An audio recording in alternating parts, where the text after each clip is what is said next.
Francis Dolarhyde, a man who started his life as nothing more but a traumatized child, is a very troubled man.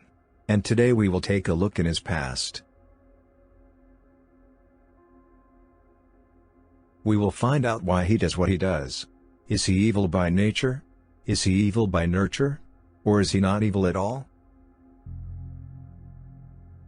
As a baby, Francis Dolarhyde was abandoned by his mother. He was then sent to an orphanage, where he spent the first 5 years of his life. At the orphanage, Francis was not treated well. He was neglected. He was hardly given any food or any attention. No one really cared for him. After 5 years of being treated poorly, Francis got taken in by his grandmother. The only reason Francis was taken in was because his grandmother wanted to show Francis to her son-in-law, in order to ruin her daughter's marriage. These are the first signs that show Francis had no father. He was not loved by his mother, and he was not loved by his grandmother. He was not loved by anyone. Francis Dolarhyde was also born with a cleft lip, for which he got severely bullied. He got bullied by his classmates, but also by his own family. In the following years, Francis was raised by his grandmother. She was very cruel towards him. She would say the most evil and sadistic things to him. His grandmother did not show him a slight of compassion. Despite his grandmother's cruelty, he cared deeply for her. He loved her, and he wanted to be everything she wanted him to be. He wanted to be accepted by her. However, at some point, Francis' grandmother's health declined, and she was sent to live at the hospital. At 9 years old, Francis was sent to his mother. However, he would only stay for a month, because Francis was getting bullied and beaten by his siblings, and as a way to take revenge, Francis murdered the house cat, and this led to Francis getting sent away. After years of growing up in boarding school, Francis got caught while trying to sneak in a woman's house. This leads to him being sent to the military army. While at the army, Francis got treated for his cleft lip. The surgeons successfully repaired Francis' cleft lip. However, the psychological damage for being bullied all those years was already done. 6 years later, Francis left the army in order to care for his grandmother. His grandmother died 9 years later, and this really hurt Francis. His grandmother was the only one he truly felt a connection to.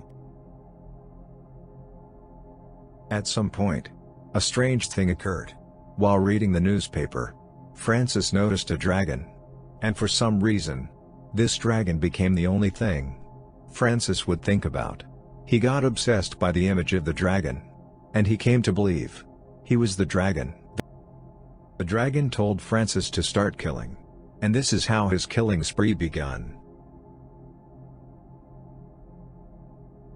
Now, if we would diagnose Francis, I would say he is a deeply disturbed man, who is a product of his environment. Because of the abuse he received in his younger years, a detached reality had awoken inside of his mind. Francis lives in his own world. He hears voices in his head and he believes they are real. He has trouble talking to people. He keeps to himself, and he can be emotionless at times. He also has an alternate personality. As himself, he is a very shy and insecure man. But as the dragon, he is confident and ruthless. He is everything he really wants to be. I am not a psychologist, but all of these issues point to paranoid schizophrenia. However, do not underestimate Francis. Despite his mental issues, he is highly intelligent. An example of this is when he commits his murders and manages to escape time and time again. Francis is also an expert sniper, and he is physically very strong. The story of Francis Dolarhyde shows how important it is to treat our children well, to treat our children with love, with hope, with confidence, with patience, with affection, with compassion, and with guidance. The mind of a child is very fragile. If any of these things is overlooked, it could easily damage a child and cause everlasting suffering, as is the case with Francis Dolarhyde. I decided to make this video because Francis Dolarhyde is an amazingly crafted character. However, most people only watch the Hannibal movies.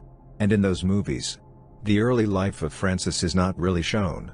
We only see slivers of what Francis has been through. The truth is, Francis has been through a lot. A lot of unfortunate events unfolded in his early life which made him the man he ultimately became. So I hope that with this video, you guys have come to know more about him.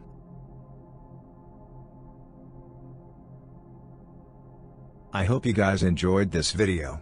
If you did, then please leave a like and subscribe.